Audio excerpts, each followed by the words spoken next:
ఇక్కడ నేను రాగి ఇడ్లీ కోసం 1 కప్పు మినుములు నానబెట్టుకున్నాను. ఒకేసారి 5, 6 కేజెస్ అట్లా మినుములు తెచ్చుకుంటాము. ఆల్మోస్ట్ ఇది యూజ్ చేసే టిఫిన్స్‌కి మినుములు యూజ్ చేయడానికి ట్రై చేస్తా. అయితే ఇక్కడ రాగి ఇడ్లీ కోసం 1 కప్పు మినపప్పు అయితే 1 కప్పు రాగి పిండి అండ్ 1 కప్పు ఇడ్లీ రవ్వ. ఇక్కడ ఇడ్లీ రవ్వ ప్లేస్‌లో కొంతమంది ఇడ్లీ బియ్యం యూజ్ చేస్తారు కదా! దోస బియ్యం అని, అది కూడా వాడుకుంటారు. బట్ నేను ఇడ్లీ రవ్వే వేస్తాను. అయితే రాగి పిండి కొంచెం ఎక్కువ కలుపుకోవడానికి ట్రై చేస్తాను నేను. 1:1 ఈక్వల్‌గా కాకుండా కొంచెం రాగి పిండి ఎక్కువ వేస్తే తెలియకుండానే కొంచెం రాగి పిండి ఎక్కువ తీసుకుంటాము, కన్జ్యూమ్ చేస్తామన్న ఉద్దేశంతో. ఇది పొట్టు మినుములు యూజ్ చేసినప్పుడు జిగురు బాగా వస్తుంది కదా!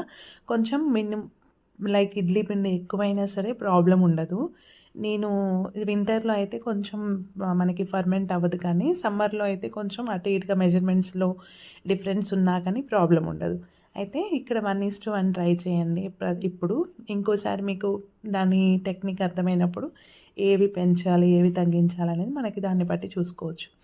అయితే రెగ్యులర్‌గా మనం మిల్లెట్స్ యూజ్ చేయడం అలవాటు చేసుకుంటే తెలియకుండానే వాళ్ళ డైలీ లైఫ్ స్టైల్‌లో ఒక పార్ట్ అయిపోతుంది హెల్తీ ఫుడ్.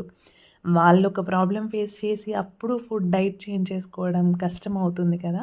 ఇలా ఇడ్లీలో, దోసలో లేదంటే ఉప్మా రూపంలోనో ఏదో ఒక వేలో మిల్లెట్స్ రెగ్యులర్‌గా తీసుకోవడం యాజ్ ఎ మదర్‌గా మనం అలవాటు చేస్తే తెలియకుండానే పిల్లలకి కూడా మంచి హెల్తీ లైఫ్ స్టైల్ లీడ్ చేస్తారు.